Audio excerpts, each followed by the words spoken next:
hmm Testing. 1, 2, 3. Okay, looks like we are indeed live. Oh, welcome, guys, to the live. We are going to be going over the top places to live in the world in your 20s. I've been around town quite a bit, being only 22 years old. And yeah, I've seen a few things, been to a few places, seen what's good, what's bad, what's ugly, what's beautiful, the peaks and the valleys of the entirety of the world and where I've been. Obviously, if you guys already know me, I have been living in Thailand for like the last 2.5 years as like the home base. I haven't lived here 2 years plus straight. I've been around the block. I went to like the Philippines, Bali, Malaysia, Vietnam, Dubai, Alaska kind of counts its own country, Canada, um, I think Cambodia. Where else? I think those are basically the only countries. I mean, let's just look at the map here. Google Maps. And what I'm going to do, I'm going to go based off of my own personal experience. I'm not going to talk about any place that I have not been to, because then I would be a fake guru. I would just be telling you guys to go do something that I haven't done for myself and to go live somewhere that I've never lived for myself. And with all of these places that I'm going to be going over in this video, all of them could be good, just depending on who you're with in terms of your network.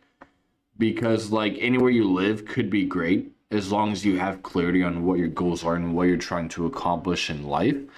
But on the other hand, all of these places could also be bad as well, because if you have no idea what you're doing, like why you're going to these places, what you're going to be doing every single day, like what your goal even is, then it's going to be quite detrimental to yourself when you're just aimlessly going to a place because you listen to some handsome guy on YouTube tell you like this is the best place to go. So, for example, before I ever came out to Thailand, I was sitting in my backyard and I asked myself this very question, which is a very powerful question to ask yourself when you're trying to get some clarity and figure out exactly what your goals are.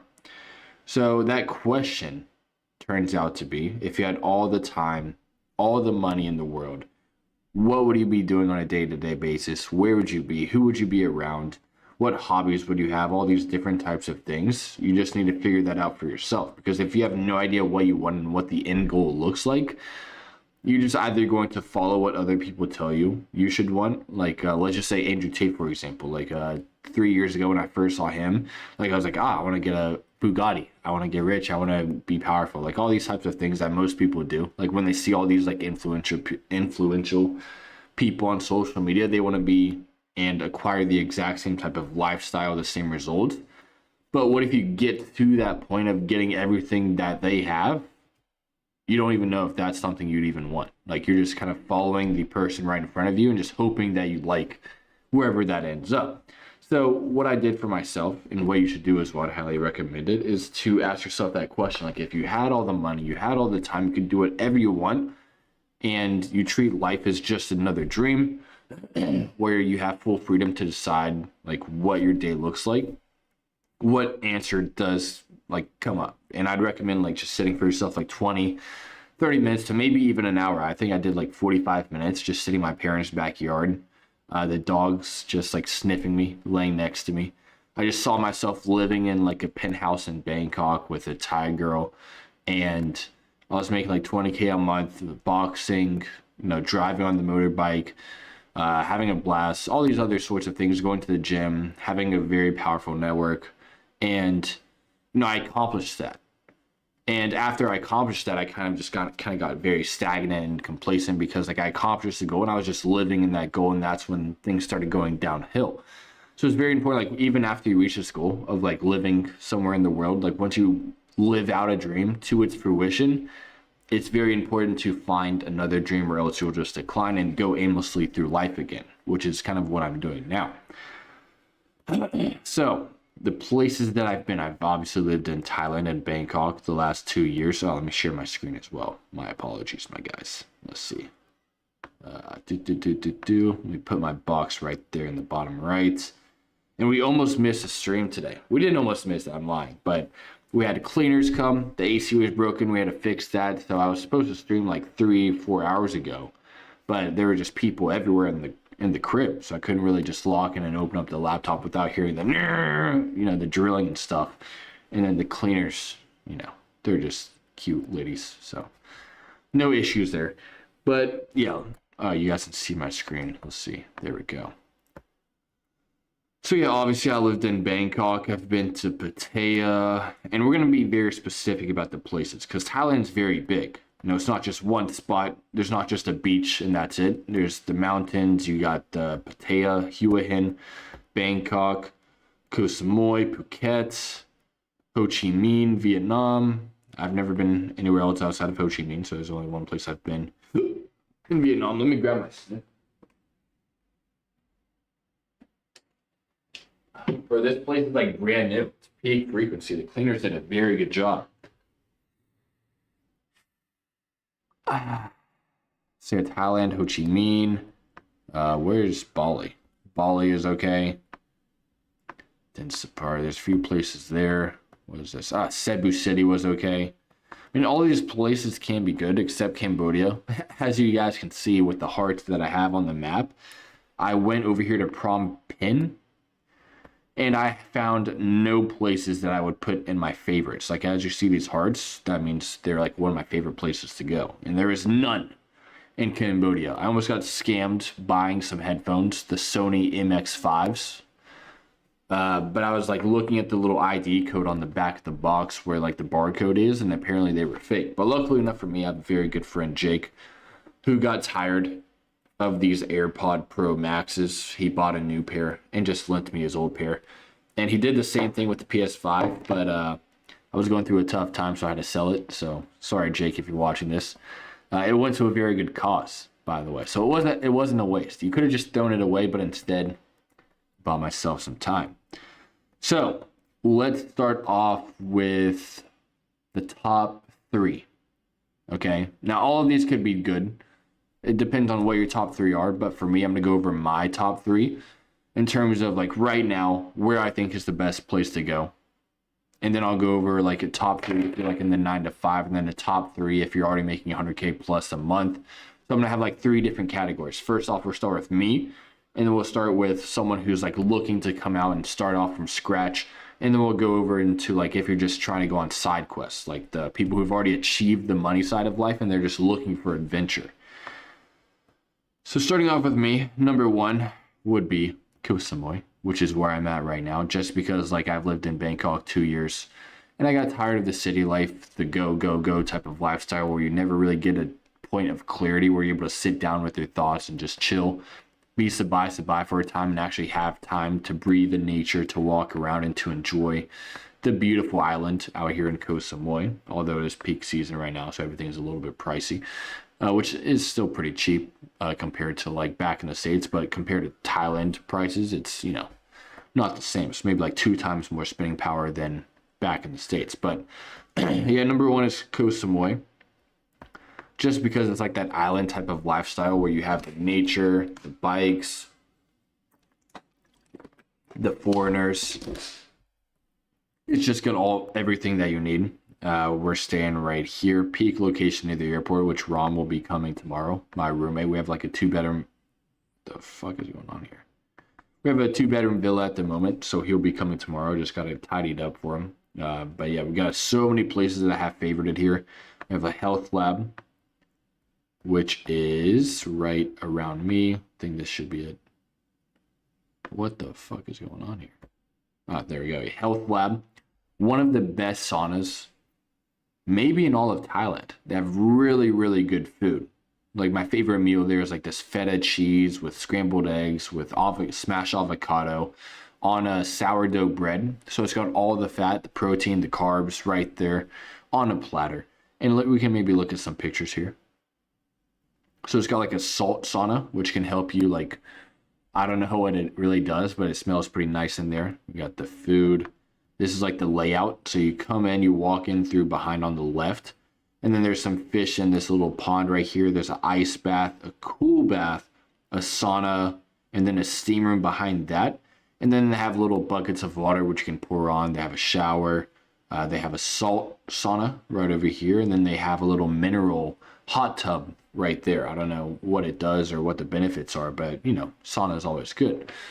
And then they have really good food. This is like the outside. This is literally like 2 minutes away from where we're staying. So we're going to be going here like every Sunday. They have really nice locals there, foreigners. You know, it's a very good, a lot of eye candy there. They have a fireplace, so you can tell some ghost stories near the campfire with a flashlight to your face. They have a nice little lounge area. You can even work here if you wanted to. And one of the beautiful parts about this place is if you do go there, you can get a day pass. And with that day pass, compared to Totanoi in Bangkok, which is a sauna I used to go to, which was right next to my old place that I was staying with my friends, you only get an hour. But here, you can get a day pass. And with this day pass, you can go in the morning, you can go in at lunchtime, and you can go at night, all with that one price. So it mitigates the price to basically free. They have good steak, mashed potatoes, I think that's what it is, eggs. They have supplements and shit. I think this is the meal I was telling you guys about like 3 minutes ago. The scrambled eggs, feta cheese, and smashed avocado. So I'm not lying. Like, I've been here quite a bit of times. Nice layout. Here's a sauna, the steam room, the salt sauna, more lounge. Very good place to get some sunlight, some good food to nourish the body and deplete yourself of any toxins that you've been carrying around from Bangkok. So it's a very nice place. What else can I show you? They have waterfalls all around the island. They have like crocodile farms, like the zoo. What else? They have Villa Murano. We have another mastermind coming up in about a month and a half. So if you guys are interested in that, we still have like 5 or 6 bedrooms left. So hit me up on Instagram if you're interested in coming to that. But yeah, I mean, this is like one of the peak villas on the island. It's got like a little lounge on top where we get massages over there. You can't really see it. This is a very outdated picture, but they have a gym, 9 bedrooms, a little lounge area here. This is like the entrance. You walk in, and then there's just paradise within reach right there on in the view. Then yeah, this little crazy lady right here, and then we have the seating area where we have dinner, free coconuts every day. You know, getting some nice drone shots, hanging with the boys, talking about life, business, whatever it may be. And then, yeah, very good location as well, very private, away from all the tourists, so you feel like you're on your own private island. Oh, is this us? No, it can't be. Can't be. But yeah, we have a very good contact here with the manager. Low-key actually went out with the manager, not as a date, but just went out to go drinking. She was pretty nice. She was like 43 though. They cook for you every night. It's an absolute vibe. Yeah, Koh Samui, that's obviously number 1 on my list. But then we move on to number 2 on my list, which would, at this current moment in my life, would probably be, I want to stay in Thailand. Because I have like the 5-year visa, so I don't really want to leave because that'd be a waste of the visa. And I really do like Thailand as like a home base, so I'd probably do Hua Hin. Just because, number 1, it's only like a 3-hour drive from Bangkok, and it's an hour flight to Koh Samui, by the way, so not everything's very close. But Hua Hin, pretty much how I can describe it, it's like what I expected Pattaya to be when I first came to Thailand. I expected the Pattaya to be like the beach, chill, you know, nice scenery, nature. But I mean, that's kind of what the outskirts of Pattaya is like. But on the inskirts, you have a walking street, Russian strip clubs.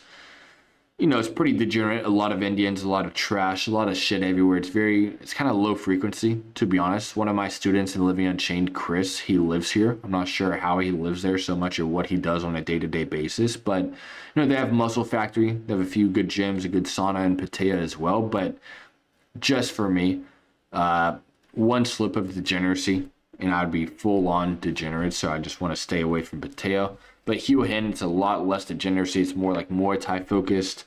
Mountains, like there's like mountains here. You can go drive motorbikes on shrooms. They have good Muay Thai. And then they have this sick villa, which we stayed at for like about a week with me and like 3 other guys.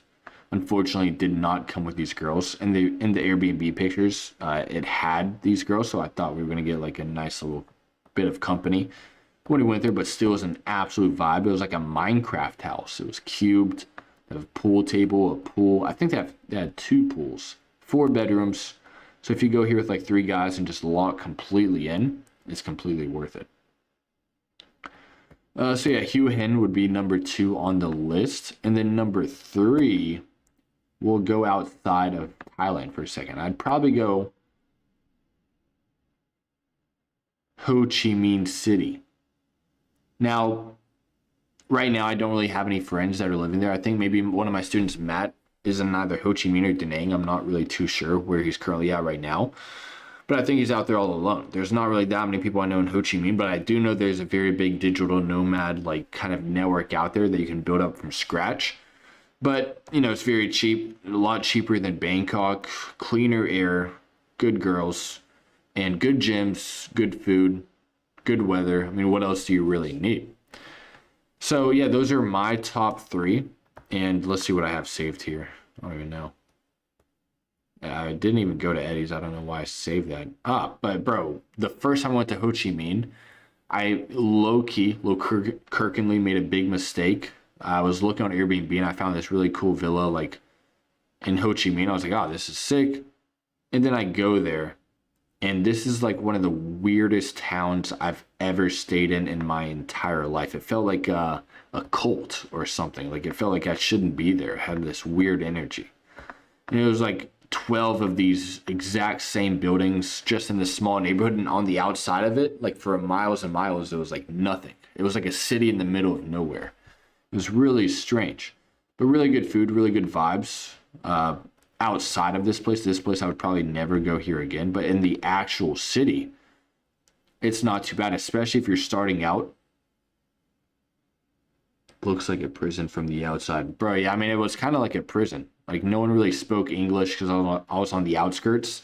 So, I didn't really like it too much. They did have, like, one good restaurant, but other than that, nothing else was really coming out of that place. Like, it was a very low-frequency place, but, you know, Ho Chi Minh City, it wasn't too bad at all. They have really good food, good steaks. I'm going to show you this one place here. Wagon Wheel. This place. Probably one of the best steakhouses I've been to in the world. They cut up the steak for you. They have good oysters.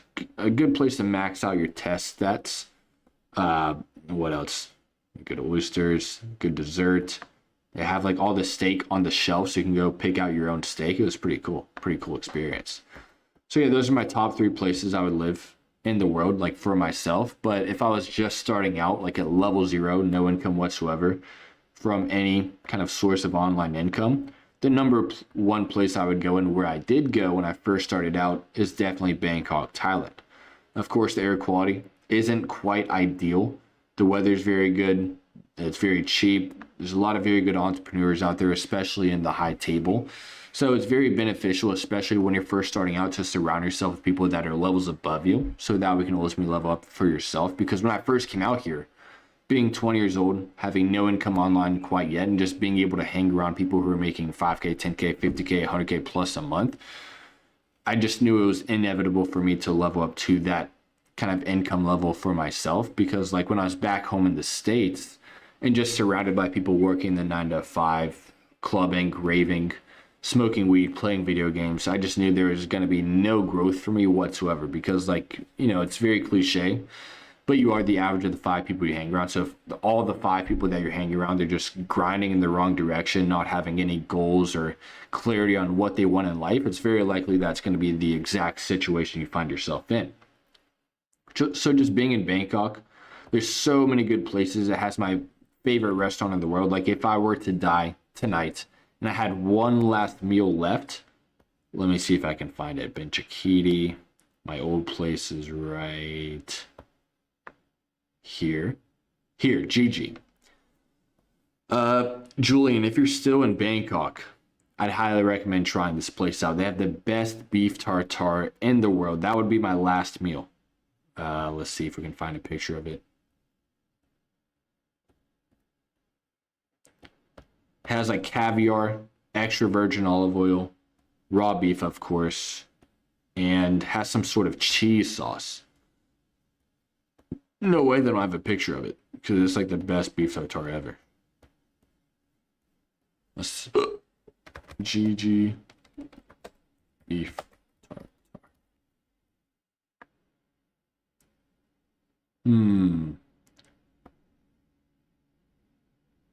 All right, so it looks like none of these pictures here. Let me see if it's on the menu.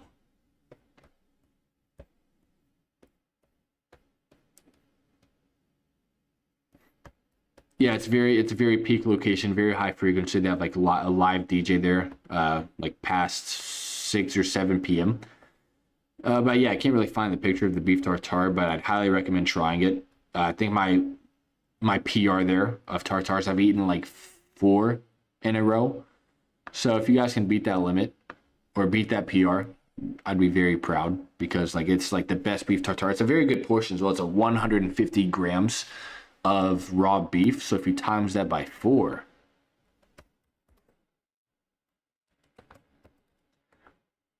that's like 600 grams of beef.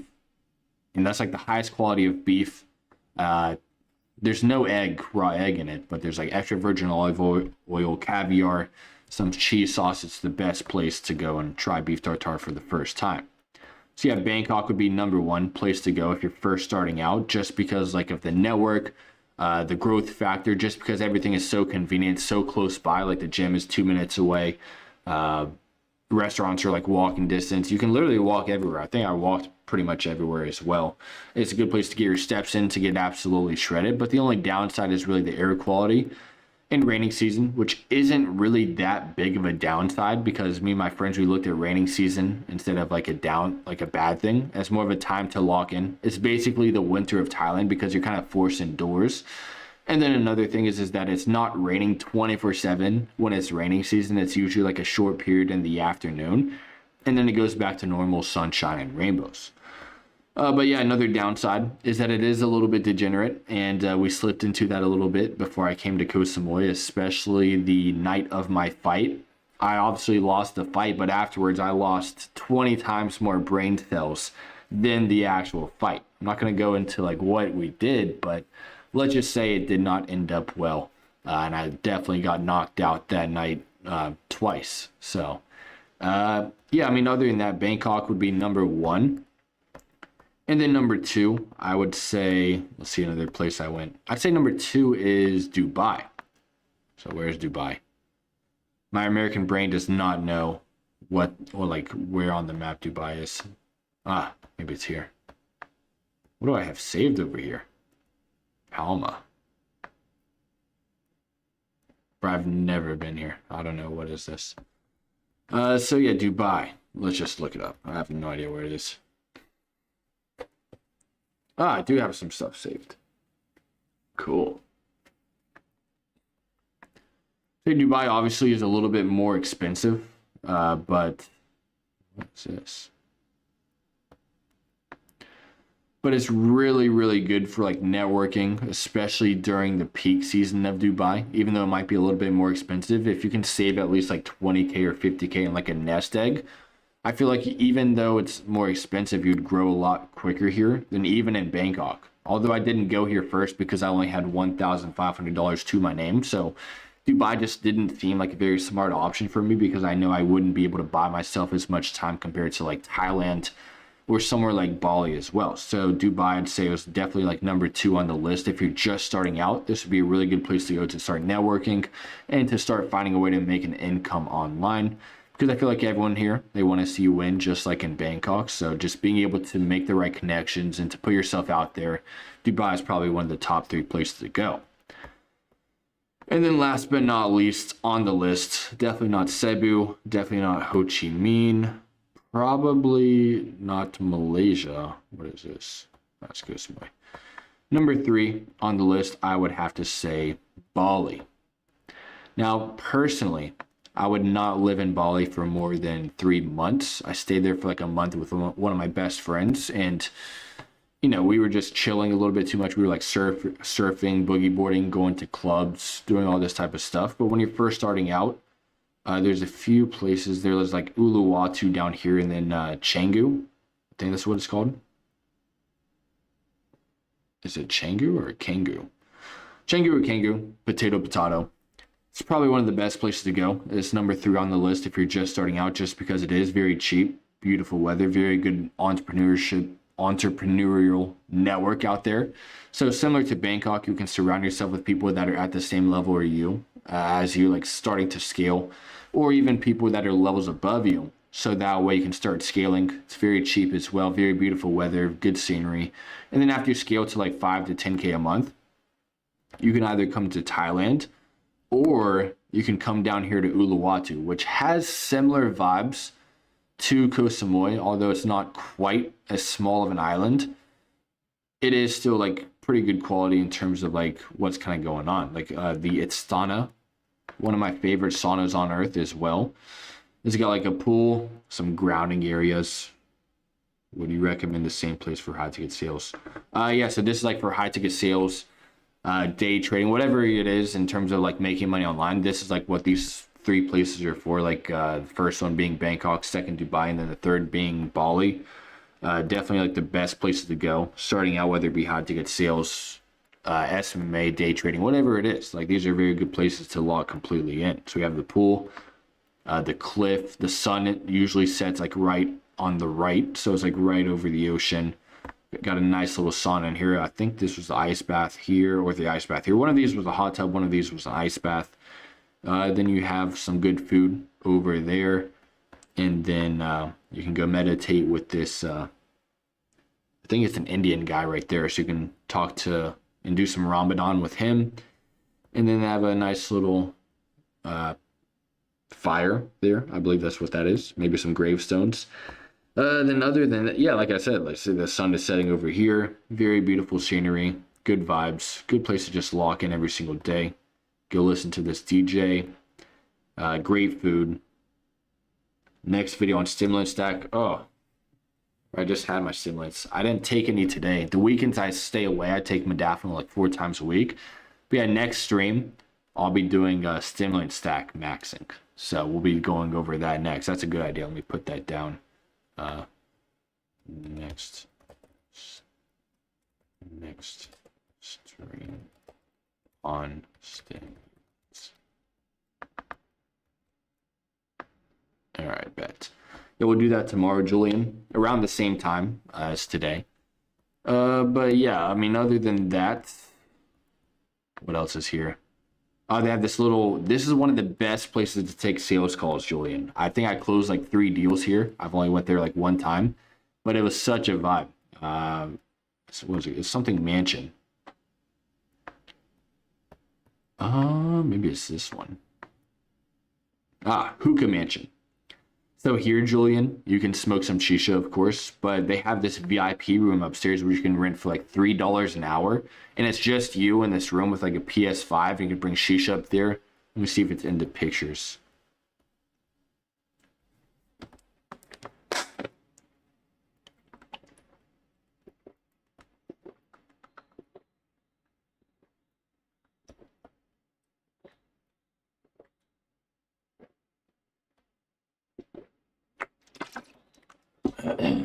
I guess it's so VIP.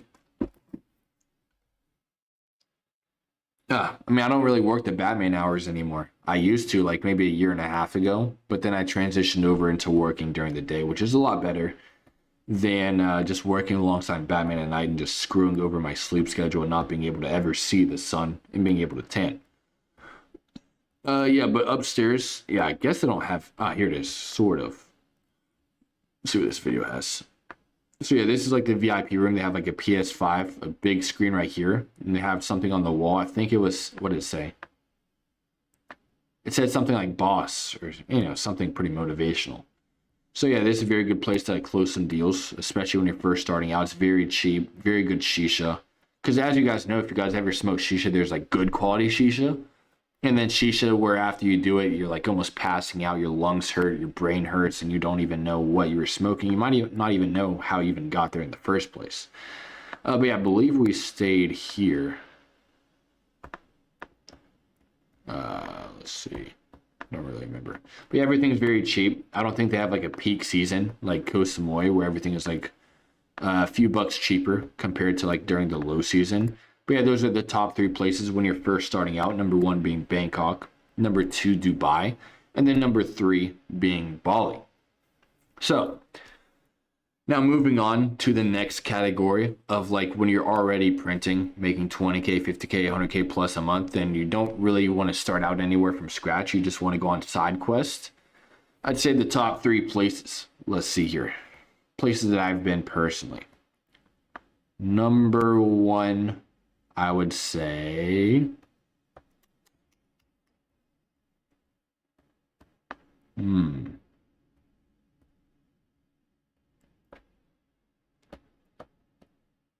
I'd say maybe number 1, Hua Hin.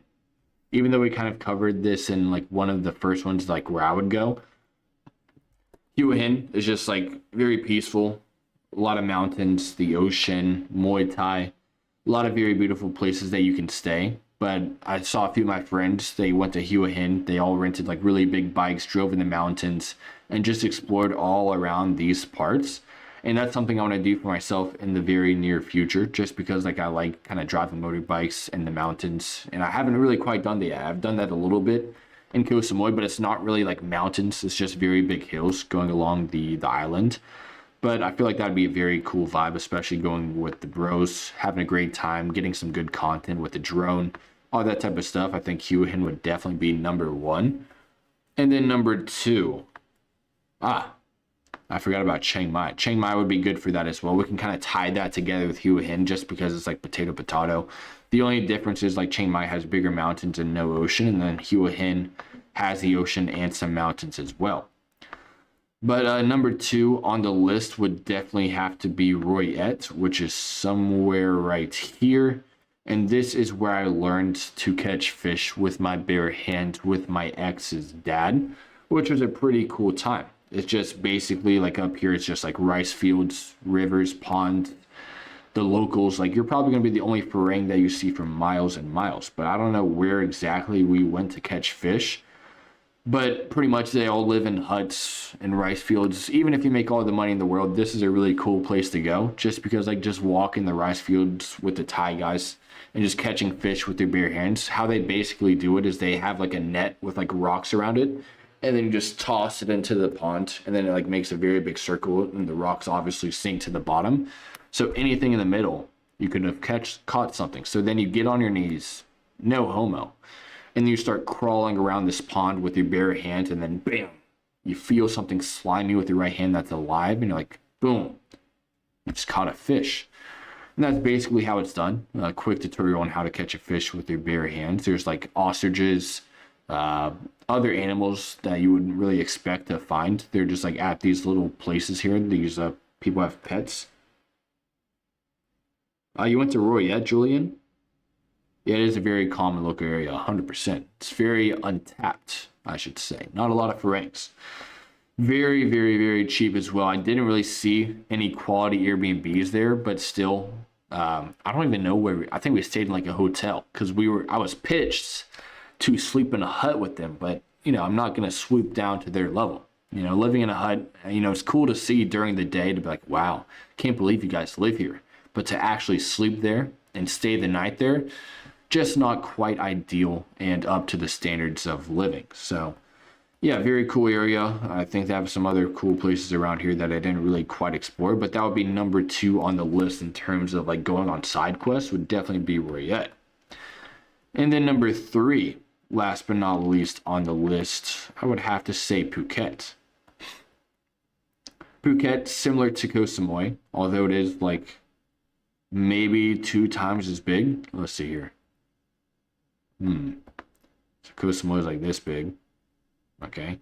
And then Phuket is like this big. So I think it's probably at least 2 times bigger than Koh Samui. But here, they have like elephants and shit. I don't even know if they have any elephants in Koh Samui. Let's see. Elephants in Koh Samui. So maybe they do have elephants in Koh Samui. So, could even do that here. But yeah, we rode elephants for the first time here, fed them some bananas, some sugar cane, had a great grand time, and then they have a lot of good beaches. I think we stayed near Road Y. Oh yeah, we stayed at these coordinates down here, I think. Very sick villa. I think it was like a 4-bedroom. One of the sickest villas I actually probably stayed in out of all my time, just because of the office. The bedrooms were okay, the pool was good, the living room was phenomenal, but the office was absolutely insane. Like on the wall, there was like 4 Rolexes and like canvases. There was like cars, like Porsches, Lamborghinis built in Legos. So it was like the ultimate motivation of a workspace. Very good lighting, a mini fridge right there to put some white monsters, your snus, and all of your stimulants right there, as well as a very good location away from the degeneracy, which is found in Patong. Of course, there's still a degeneracy all across Thailand, but you know, just being able to like isolate yourself just a little bit where it's out of sight, out of mind, out of pocket, no happy endings. You're able to focus and lock in on what you need to do. But yeah, other than that, I think those are like the top three places to go. Like once you've conquered the financial side of life and you're looking for just side quest. Number one being what was the first one? I low-key already kind of forgot. Yeah, Hua Hin, Chiang Mai, Roy Yet, and then Phuket. But yeah, it just really depends on like what you're looking for and who you're surrounding yourself with when you're going to these locations. Because like if you're just solo traveling, I would say like Bangkok is one of the best places to go, especially if you're just trying to meet new people. But if you already have a good group of people that you're traveling with and you just want to go on like side quests together as a team, as an army, you can go pretty much anywhere. Because as long as you have the network to surround yourself with, failure is never going to happen. And that's kind of why I never really lived in Koh Samui when I first moved out to Thailand, just because I saw like there's like 11 people who were at the same level as me who moved there, that I think 99% of them had to go back home, just because like Koh Samui is not that good of a place to lock in if you're just locking in with people who are at the same level as you or beneath you, just because like you're not going to have that same motivation or accountability that you would get from hanging around people who are at the same level as you or above you, which is why I think Bangkok is one of the best places to go, especially when starting out, or if you're just trying to level up, just because there's a lot more higher quality entrepreneurs there than Koh Samui. But because I've now lived in Koh Samui, just because I have a few friends coming here who are at the same level as me or higher, then it's obviously a really good move, especially because like I was tired of the city type of lifestyle. And I recently just went through like a breakup. So just being able to escape like the memories and to just have a new beginning, Koh Samui is one of the best places to go, especially for myself. I've always loved it. I just always had that limiting belief and that mindset that like Koh Samui is just where the 2K a monthers kind of live. And it's like you can get stuck here for years. But, you know, I'm just going to probably stay here like maybe six or 7 months, just depending on like what kind of goes on and what happens and what the moves are. But of course, one of the plans is to finally step foot in Europe this year, having a proper European summer, just because I've always heard some hype around that. I'm not sure where we're going to go. We're definitely not going to go to the UK. We're definitely not going to go to the west side of Europe, just because I heard it's pretty shit. A lot of immigrants, dangerous shit, and all that type of stuff. A lot of bad stuff. But maybe Poland, maybe Ukraine, just to find a wife and then dip. You know, just go on the front lines, steal the wives, and then depart with the wife on the back of the motorbike and then drive her all the way to Thailand. That's probably one idea on the list. But yeah, maybe Bulgaria, which is where one of my best friends is from. They all went last time, but I think I was back in the States when they went. I was visiting family, so I missed out on that. So just maybe we'll probably rent some like supercars or something and start off in, maybe we'll start in Poland, maybe Warsaw. I've heard Warsaw is pretty good. And then maybe driving through Ukraine, pick up the Ukrainian wife, and then drive through Moldova, which I've heard is pretty shit as well. It's like a darker version of Russia is kind of what I've heard from there. So we'll maybe pass through Ukraine, kind of skip over through the south. I don't know where the war is happening, probably like right over here. So we'll just kind of drive through the outskirts of Ukraine. Maybe go to Romania, say what's up to, I don't know if Andrew Tate is still there. But yeah, we'll drive through there. I heard there's some beautiful women here as well. and then make our way down to Bulgaria. And then we'll go over here to the west, maybe go to Serbia. I think I know someone there as well. Hungary. I'm a little bit Hungarian in my blood, so maybe I have some cousins there. I have to ask my grandma. And then we'll either go to Slovakia or Austria and move up to the Czech, or is this the Czech Republic, I think? I actually know some people in Prague as well. But yeah, maybe go to Germany and then finish back up in Warsaw. So we'll make a little bit of a circle. I have to pitch the boys on the plan. But yeah, I mean, other than that, that's kind of on the cards for this summer, is maybe going to like Europe, having a proper European summer, getting some cars, having a good time, drinking some coffee, and seeing what the life is like over there. But here are some places that I will probably never go. I don't want to say never, but probably never. There's a few places. Number one, probably India. Too many DQs here, too many scammers, too much shit being thrown around, literally and figuratively. So India is probably like crossed off. Never will go there. Pakistan, same thing. I do not want to give my life for Pakistan, if you guys know that meme. Probably will never go to South Africa unless I'm trying to like spear down a lion or some wild animals there. I just don't really see any benefit of going here. Maybe what's that place in South Africa? Nepal? I heard they're trying to kill a lot of white people there, so I don't know if that's the move. Cape Town. I've heard that place is pretty cool. I think I've known a few people who've went there. But then I've always wanted to go to Australia as well. If you guys have ever been, let me know. But I've heard like there's like some really good nature parts around Perth and around these parts. I'm not sure if any of you guys have been here, but I've heard this place is pretty cool. I always forget how big Australia is. I always think it's like some small island, but it's actually pretty huge. Like it's actually bigger than India, I think. Oh my goodness. Then yeah, maybe the what is it called? New Zealand. New Zealand also sounds pretty cool as well. I think my friend Mikey, he went to Auckland, and he posted some pictures on his Instagram, which looked pretty sick. So maybe there would be cool as well. I've heard like it's pretty good weather there. A lot of beautiful women, especially on the Gold Coast. Do you guys know where the Gold Coast is? Sunshine Coast. Maybe it's this. Ah, here it is. The Gold Coast. Let's see what the women look like there. Gold Coast women.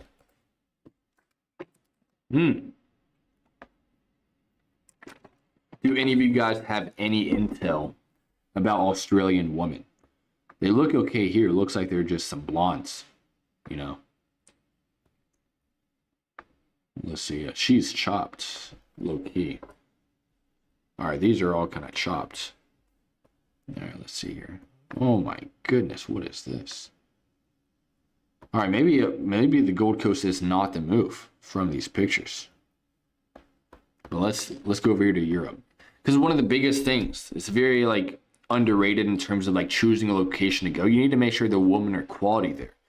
Because, you know, as a man, if you guys like it or not, one of our most motivational things, like one of our top motivations for like making money and becoming great men, is because we want to impress women. So if there's no woman to impress, you're not going to become that great of a man.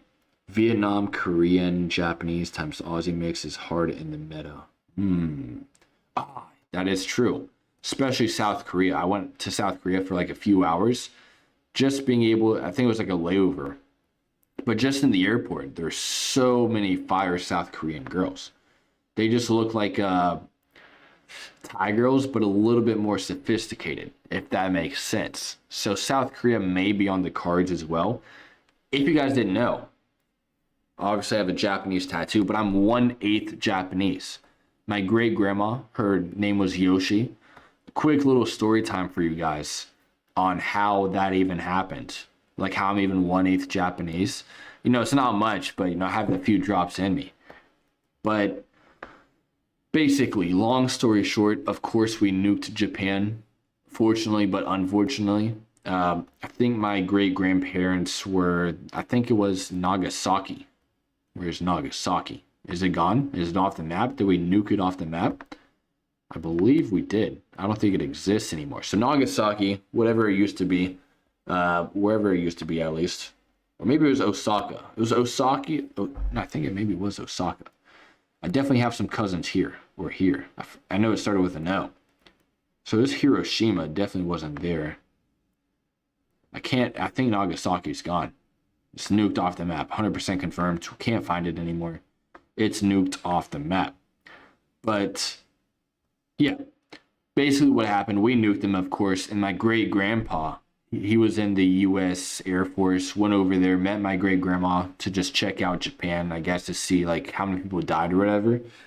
And then he met her, flew back to the States, sent her love letters for months and months and months, and then my great grandmother's mom hid all of the letters. It's some like movie type shit, okay?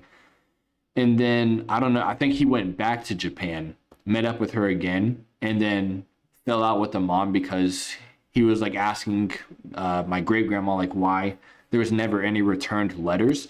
And then my great grandmother told him that she never received any. And then they pointed at, they put the pieces together and figured out the mom was hiding them. And then my great grandma and my great grandma fell in love, brought back to the States, created my grandma. And then thus my grandpa and grandpa created my dad, which then created me. So this quick story time for you guys. I might have to go back to the Japan for the lore before my grandma passes away, just to kind of go back to the roots of where it all began. Maybe train some Japanese kung fu, some like, just go taste some Japanese food over there. Maybe get a Japanese girl and repeat the same storyline. Well, it's Korean, Japanese, Aussie mix is Heart of the Meta. Let's see, Gold Coast Woman. I mean, they look okay. Let's see, maybe they look better in 2026.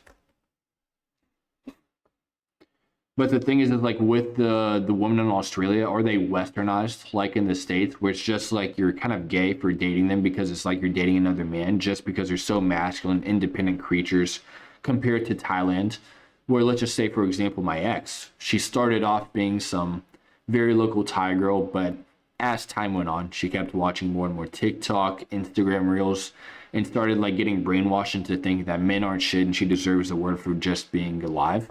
So, she low-key became a Western woman over time. So are the women in Australia similar to that? Or are they pretty chill and pretty feminine compared to like USA women? Because like 99% of USA women are basically men. They just happen to be men with no swords, if you know what I mean. Oh, okay. Pretty Western. Ah, shit. So Australia may not be the move, but Ukrainian woman, on the other hand, another story time.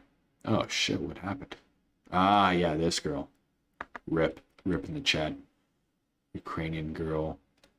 Well, no, girl. We don't want to pull some Epstein shit, okay? Beautiful woman, not girl, okay?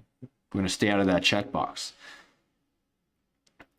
But yeah, pretty much on my first time back to the States after conquering Thailand to visit my family. Of course, it was like a 22-hour flight. Went to Istanbul, Turkey at first for a layover, and then on the way to the U.S. from Istanbul to Atlanta, like a 10 or 12-hour flight, one or the other. And I don't know how this happened. I have to thank God one day. But I was just sitting there. I was on the aisle seat. And then she was on the window seat. And she was this beautiful Ukrainian girl. A little bit of tattoos. And we didn't talk at all. We looked at each other a little bit, played the eye game. And then I don't know if you guys, I've probably never said this, but I can never sleep on planes. It's extremely difficult. Like, I don't know why, but I just can't get comfortable. So she sees me like trying to doze off and having a very big hard time falling asleep. So she taps my shoulder as I was trying to doze off. And then she says like, yo, you can sleep on my lap. And I was like, no way. I must be fucking dead. We must have crashed in the middle of the Atlantic Ocean. So yeah, I slept on her lap the entire flight. She was playing with my hair. I was low-key feeling her boobs, which is a little bit, a step too far. I shouldn't have done that. But yeah, we landed back in the States. And then she apparently like works at Publix 6 months of the year and then goes back to Ukraine to help her family out. She's 27 years old, very beautiful girl, or woman, I should say. But that was like the luckiest plane flight I've ever been on in my entire life. Wish it happened again. Every time I go on a plane now, I just cross my fingers and hope that that situation would repeat. But ever since, it's never happened again.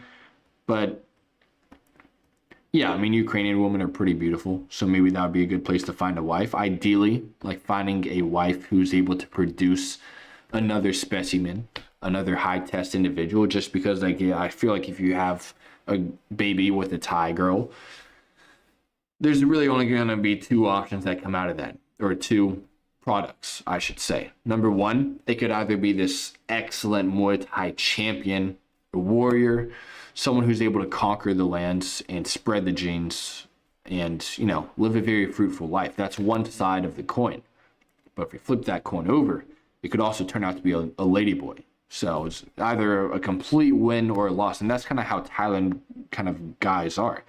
It's either they're very high test, conquering Muay Thai, becoming one championship champion, or they become a ladyboy.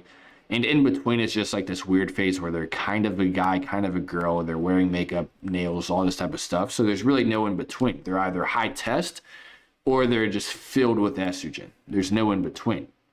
Or they're like extremely rich, like my friend Tana, who owns like, Baccarat, Unreal Gym. So there's really no in between. Either they completely conquer and win in life, or they're just ultimate estrogen soy boys. There's really no in between whatsoever.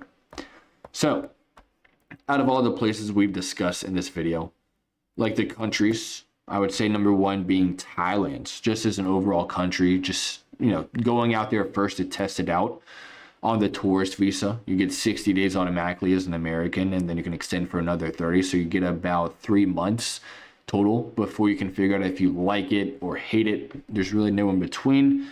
So Thailand's number one. You can obviously get like the DTV, education visa, Muay Thai visa, just depending on what you want to do. If you want to learn a language, just chill like me.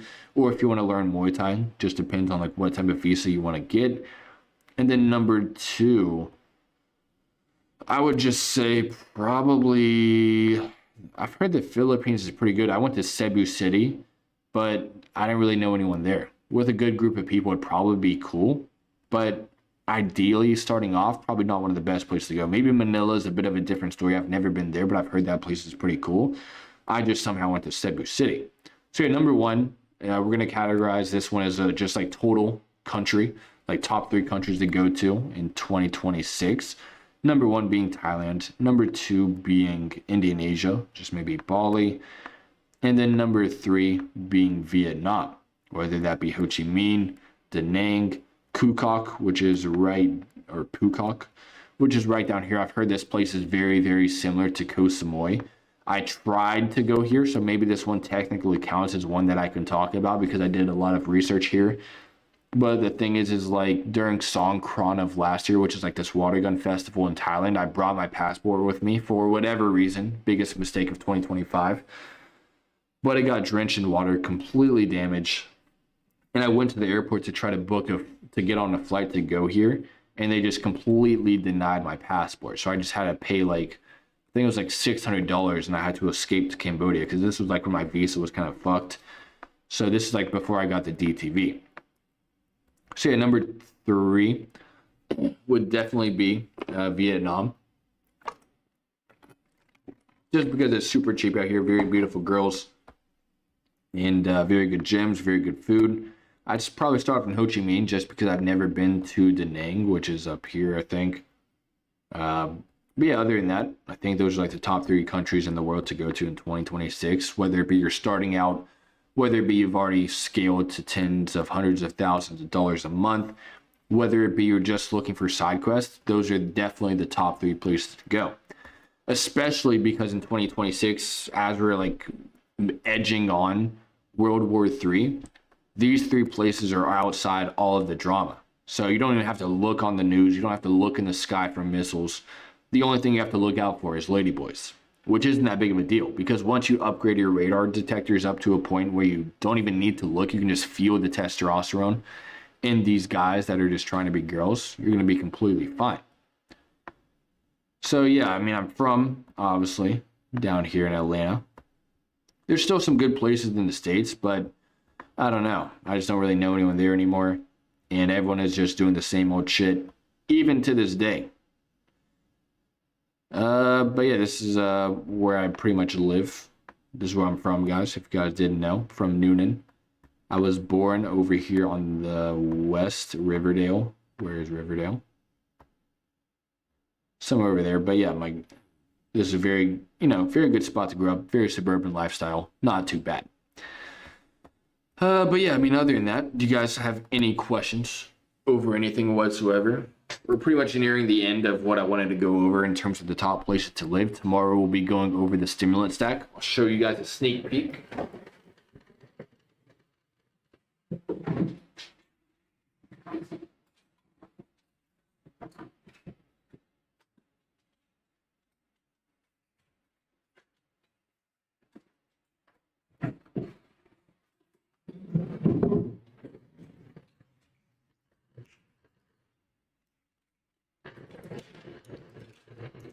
And we have, let's just say we have 4 times more stimulants arriving tomorrow. But yeah, we have a few right here.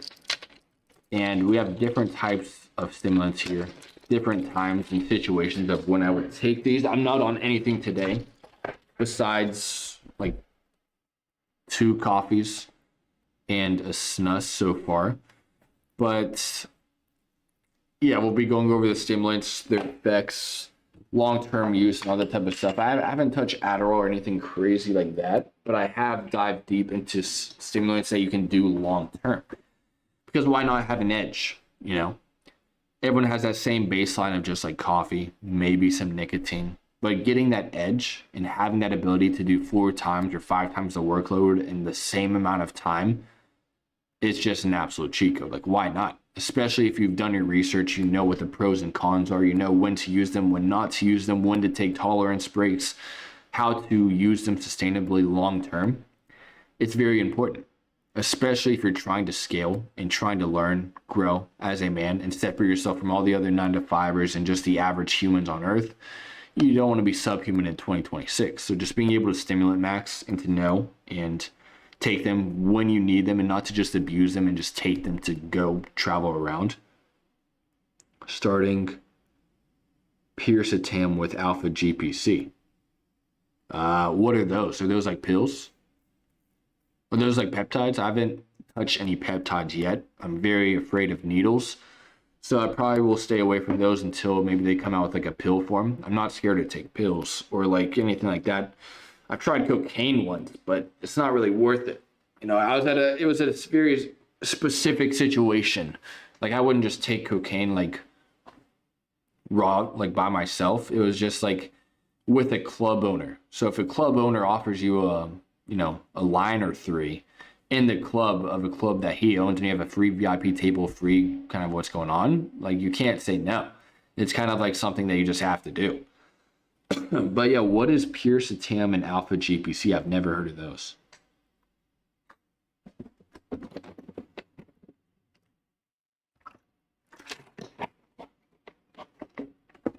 Jolene pill and focus mood med. Nootropium. What is that? Let's see. Let me do some research. Piracetam.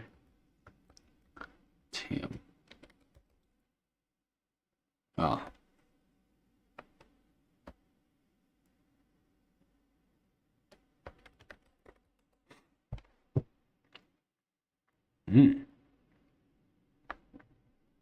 Is it the pill? Let's see.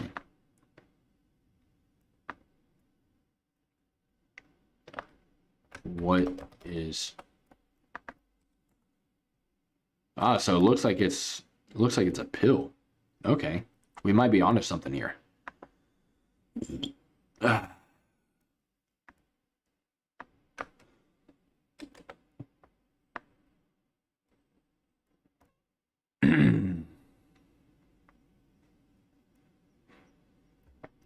So I've tried this. I have armodafinil and modafinil here. 150s and then 200s.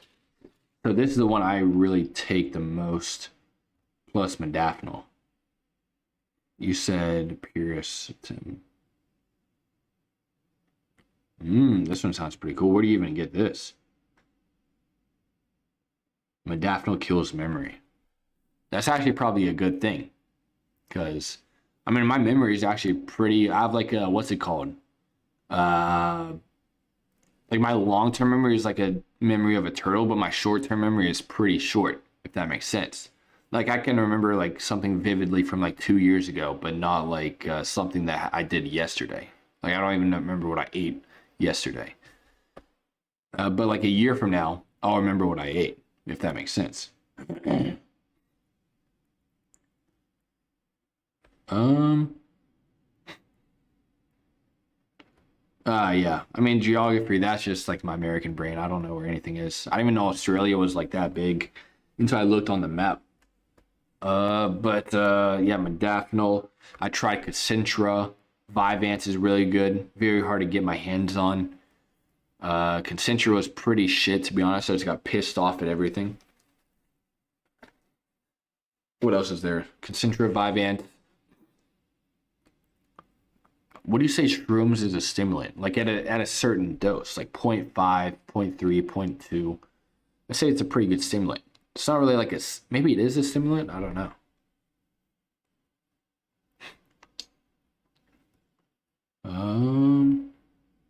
Alpha GPC.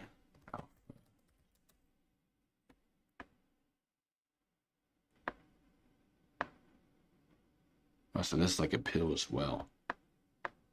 Ah, shit. C-Max. 29 gauge insulin needles. Shit.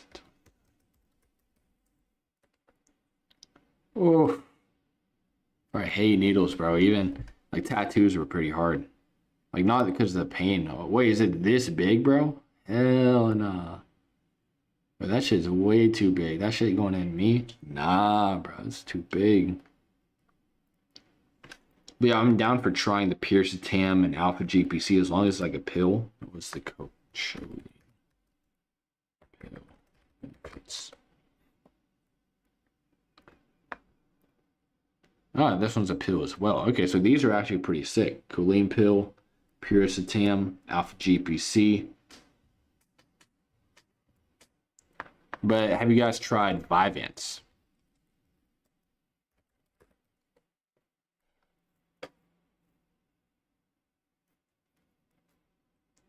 Bro, the thing is I have no belly fat. That's the thing, so I don't think it'd work out. And I feel like I'd rather, if I were to take peptides, I'd just hop on test. Because then, like, my only objection with, like, not hopping on test is the needles. Like, just pinning a needle in me, like, every day or whatever. They take it, like, 2 times a week, 3 times a week. It's just, like, it's not worth the needles, you know? Like, just going through hell, like, 3 times a week is just not worth it. A nasal spray, I'm down with that. You know, it can't be worse than cocaine, so, maybe try that out. But not Adderall. Vyvanse is pretty good as well.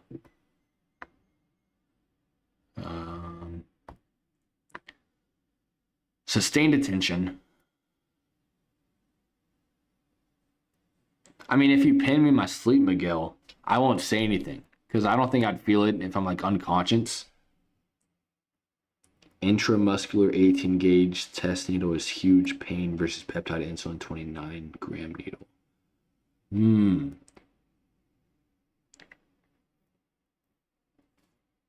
I don't know. Well, let's see, 29 gram needle. Oof. I see what you mean. Bro, Miguel, you're a brave man. Oh my goodness. Might throw up on the stream.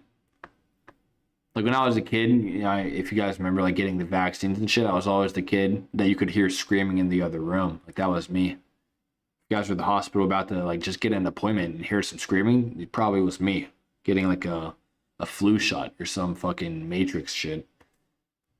But yeah, Vyvanse is really good if you guys have not tried it. Vyvanse benefits. So yeah, Vyvanse compared to Adderall is that it takes 2 hours to absorb. All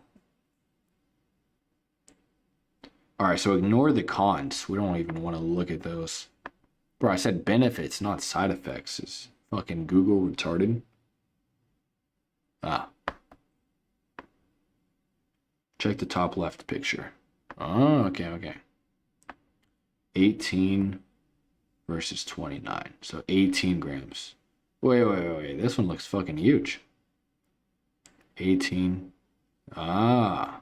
Damn, is that big of a difference? Shit. Oh my goodness. Nah. Bro, if they had like a pill form of test, I'd be popping that shit every single day. But I mean, my test is already pretty high right now. Like I feel pretty good. You know, I like doing cardio, eat good, tan every day. I use test ELOL, comma 2000 NGA slash DL using insulin needle 50 mg daily. Side effect dealt if you're daily side dealt if you're lean enough. It's good. You'll love Anavar. But I was on 250 for that. 350 mg. We'll see.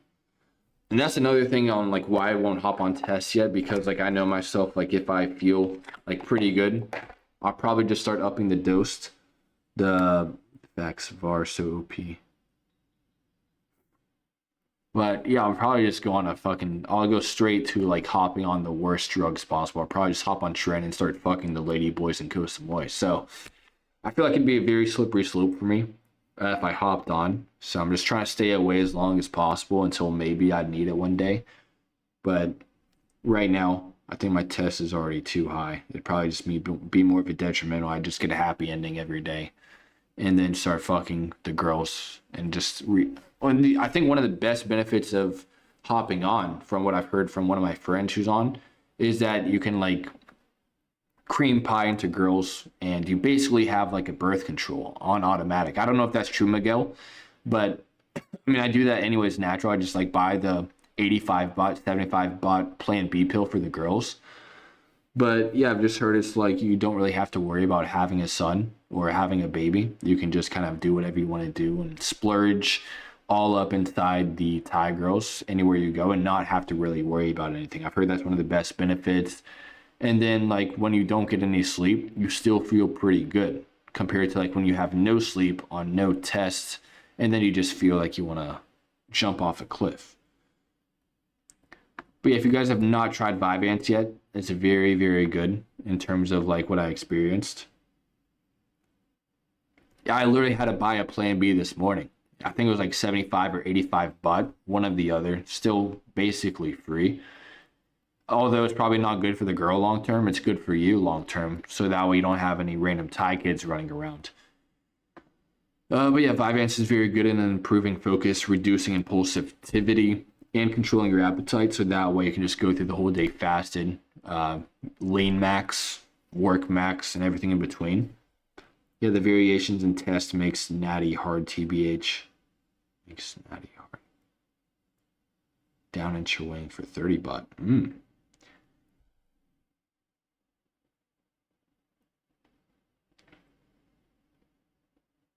The variations in test makes natty hard TBH. I don't really get it. But aside the point, we'll go over the stimulants tomorrow. I'll have a few lists of them up, do some research to kind of present on the stream and talk about what I've taken, what I like to take the most. And we have my friend Ram. Like you guys know, I moved from Bangkok to Koh Samui, so I left most of my stimulants in Thailand just because I didn't expect to move here so quick. Can you get any of the Adderall / Vyvanse types here in Thailand? Sort of. You just have to know the right people. Like, I know my friend Yaman, he's from India. He has his own Indian lab rat or like pharmacist who makes his own Vyvanse. So it's like basically free, like a free supply, but that's in Bangkok. So the unfortunate thing is I'm in Samui. So, yeah, so I moved to Samui for a few reasons. The air quality, as you know, I broke up with my ex like January 2nd. So like she used to live with me. So like all the memories were still there. So it's like pretty low frequency. And then number 3, They were doing constant construction in my condo. So like anytime I would make a YouTube video or hop on a sales call, you would just hear, it was just a complete disaster. And then number four there, I mean, I think I said this already, the air quality.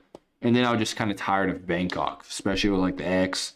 And I've, went through a few L's this year. I lost a girlfriend, lost a fight, lost one of the offers, and then went down a very degenerate slope.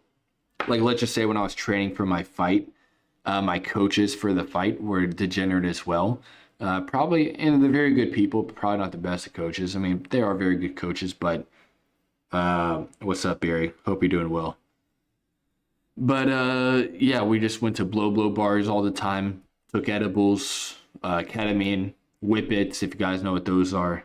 We were just like, the fight camp was not really a fight camp. Let's just put it that way. It was more of a degenerate camp instead of actually training for the fight. Like maybe we trained 5 times, but outside of that, we were just destroying our brain cells and going down a very slippery slope. So I was going even more into that slippery slope after the fight.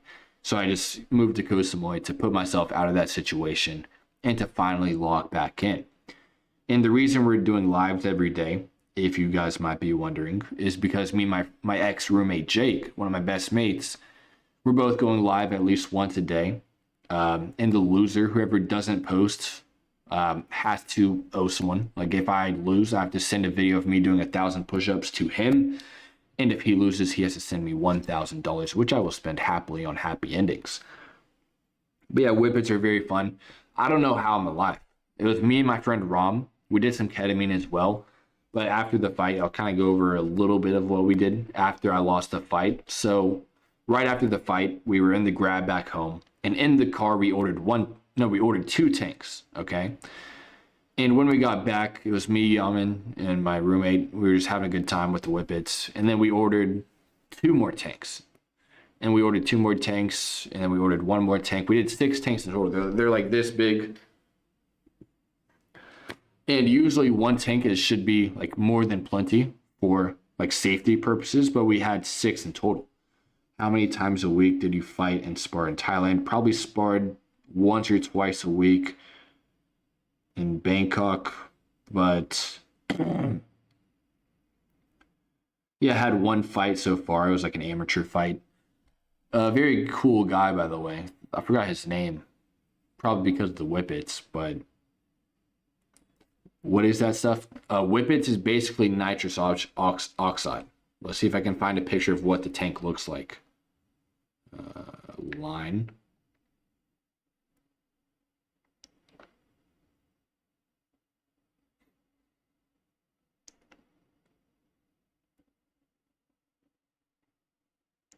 Let me show you what this shit is. Aha, here it is. And let's just say this contact is 24/7 to order the whippet. So it's very dangerous. It's a very slippery slope.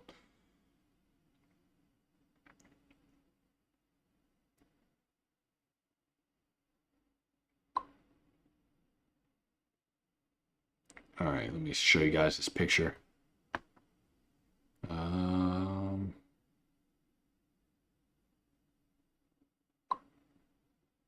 Oh, shit. All right. So here's the whippet. This is what it looks like. It's this big. It's Louis Vuitton on it, which is pretty peak frequency, but basically just kills your brain cells instantly. It's like depleting your brain of oxygen and just refilling it with nitrous oxide, which is the craziest high. Like it lasts maybe 20, 30 seconds, maybe up to 45 seconds. And the best combo is some ketamine, some snus, and then hit a whippet. Well, we had like this whole setup where we had like the TV playing some random shit. And then we had some crazy music playing. And then, bro, what brand of watch do you use to track your health, workout, and training along with sleep? Talking about this bad boy right here. This is called a Whoop. Whoop 5.0. So it's pretty nice. You know, you can track your sleep, your recovery, your strain, your stress.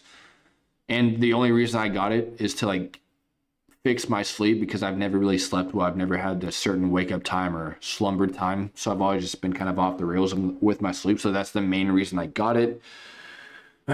So I can try to fix my sleep. But how do I, let's see. Whoop. How did you get it to Thailand? Bought in USA. I actually bought it at Banana at M Quartier. They have it there, surprisingly, which is very cool.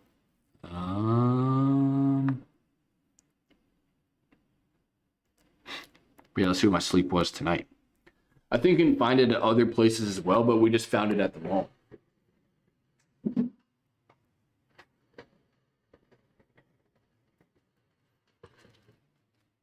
Yes way, I promise. I think it was like 12K baht. And then the beautiful thing is you get a full year of membership. But let's see what my sleep was tonight. How do you guys click this? Yeah, my sleep tonight was around like 7 hours almost. I sleep pretty good when I do sleep, but I just don't sleep as long as I need to. Like, let's just see yesterday. Yesterday, I got 2 hours and 34 minutes of sleep. And this was actually my fault, by the way. I took modafinil like at 11 a.m., which is already a no-go. I usually never take it past 8 a.m. And then I had a white monster or 4 in the afternoon. So I was fully loaded on caffeine. I didn't sleep until like 4 a.m. And then I was going to do yoga with these Myanmar girls at 8 a.m. So I slept at like 6 a.m. or 5 a.m. and then woke up like at 8 a.m. And then I was, it was definitely worth it, getting some nice views in Koh Samui, doing some yoga, Namaste. I think that's what they say, like during the yoga. But yeah, 2 hours of sleep, 6 or 7 hours of sleep, 8 hours and 30 minutes of sleep, 7 hours, 6.2, 6.5, 6.2, 6.3, 7.2, 4.5. So I don't really sleep that well. Probably got 2 days out of the last week where I slept 8 hours, which is okay. Still high test, 4 hours. Especially during the mastermind, it was not good. That was a very degenerate mastermind. We learned a lot with crypto and DeFi and a few other things, but sleep did not go well, especially the last 2 nights. I can maybe show you guys this Samui files in person if I ever see you guys. I can't show on the stream just because it is very incriminating. And it would not be good, But yeah, we did not sleep well. And there's a lot of damages, a lot of very dark nights, but we made it through. But yeah, Whoop is pretty good for like tracking sleep, your recovery, your strain. I think my strain's always been good. Let's train a few times a day. But yeah, sleep is the #1 reason I got it. I think it's a really good thing to track it. But yeah, anything else, guys? Anything else you guys want to talk about or anything before we hop off here? We have another mastermind in April if you guys want to come. I think we have like 4 or 5 bedrooms left. We're going to the same villa just because we have a connection to the lady. Let me show you the lady. Forgot her name. Winnie. Her name is Winnie.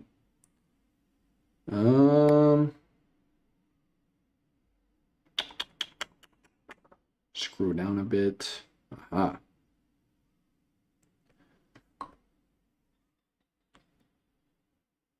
How much the price? So the price is like 12K baht. So it's around $380, which is like 1 sale or less. So it's basically Freeberry, and it's worth it long term. But yeah, here's the one of the main managers of the villa that we stay at for the mastermind. Just went out and had some drinks. She's a pretty cool girl, but yeah. I think we're having it mid-April or late April with the 4th mastermind. So it's going to be pretty fun. It's going to be over here.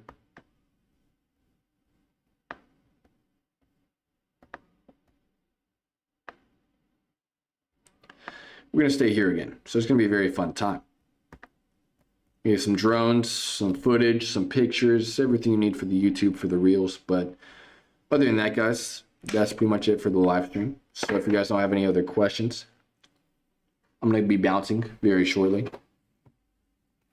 Yeah, bro, how's that credit card money transfer in Thailand, USD to baht? 1 USD equals 31.8 baht. So get a lot more bang for your buck out here. Any other questions, Barry? You're good to go. I need to make a YouTube video. I need to go to the gym. I need to get a haircut. I'm going to church for the first time ever in Thailand tomorrow. Julian, you'll probably be proud of that. We're going to, I'll show you the church we're going to tomorrow, just because, like, why not? Church. We are going...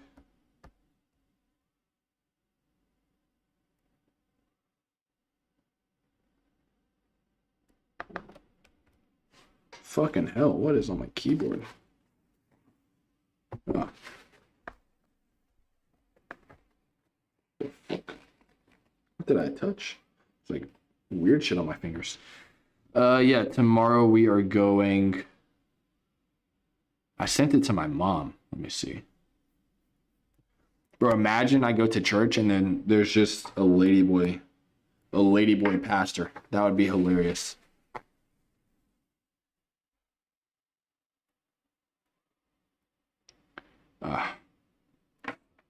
Bro, I got some shit in my eye.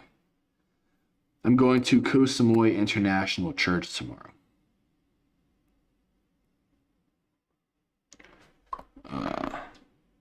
This one. Julian, have you ever been here? Hopefully it's not next to a massage shop, or it might be GG after the first service, unfortunately. Oh, it looks pretty tight, to be honest. Apparently the 10:30 a.m. class is when they have the English speakers. Maybe they have some good girls here as well, but we'll see what it's like there.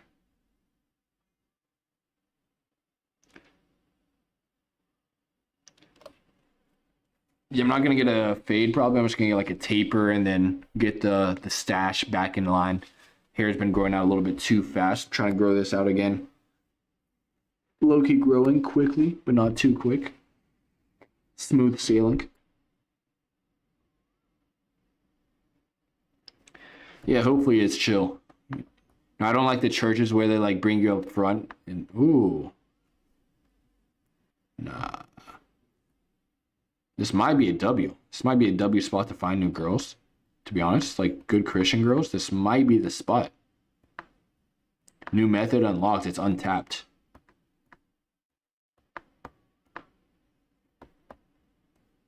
Let's see here.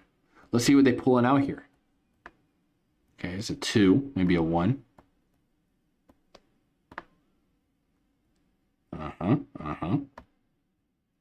Not too bad. So yeah, I'll let you guys know when we do the stimulant stacking video tomorrow, how it goes. But yeah, we're gonna go there, see how it is. It's pretty close to me. It's actually not too bad. There's actually one closer. What is this? Nah. Gotta get a CEO wife in Thailand. That's what I'm saying. That's a cheat code. When I was training boxing back in Bangkok, there's this one guy I met with my coach. And he's like broke. He's like a complete brokey, no income whatsoever. But he did exactly that. He met this girl who owns like a few restaurants. Didn't wife her up, but is like tied down with her, living with her. Everything's paid for, free food forever. He's kind of got it down. But I just don't see myself living that type of lifestyle where you're just like the woman in the relationship, if that makes sense. But yeah, I mean, other than that, guys, that's pretty much it. So any final words? I got to use the bathroom. I've taken 2 snuffs, which has sped up my digestive system to the point where this chair is about to turn from black to brown, if you know what I'm saying.